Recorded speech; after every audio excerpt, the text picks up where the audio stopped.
खबर शामिल करते हैं विहाड़ी से। हमारे नुमाइंदे अली साबर की रिपोर्ट के मुताबिक थाना दानेवाल पुलिस ड्रग माफिया के खिलाफ इन एक्शन। लाखों रुपए मालियती 35 किलो 200 ग्राम चर्स बरामद। मुलजिमान आतिफ और सरफराज गिरफ्तार। तफसीलात के मुताबिक district police officer Vehari Ehsanul Chauhan की हिदायत पर मंशियात फरोशों का किला कमा करके नौजवान नस्ल को मंशियात से महफूज करने के लिए मौसर इकदाम जारी हैं, ताकि इस मकरू धंधे में मुलव्वस बड़ी और छोटी मछलियों को कानून की गिरफ्त में लाकर सख्त से सख्त सजाएं दिलवाई जा सकें। इस सिलसिला में DSP सर्कल सदर खालिद जावेद की सरबराही में SHO Danewal inspector Jahangir Khan, sub inspector Zahid Shah और इनकी टीम ड्रग माफिया के खिलाफ क्रैकडाउन के दौरान लाखों रुपए की मालियती 35 किलो 200 ग्राम चर्स बरामद कर ली। पुलिस थाना दानेवाल ने मुलजिमान आतिफ और सरफराज के खिलाफ मुकदमा दर्ज करके पाबंद सलासल कर दिया।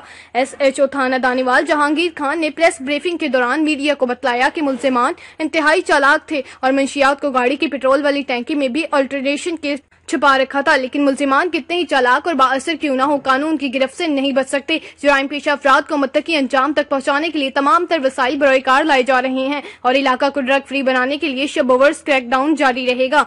मज़ीद ताज़ा तरीन खबरों और अपडेट्स के लिए देखते रहिए इंसाफ।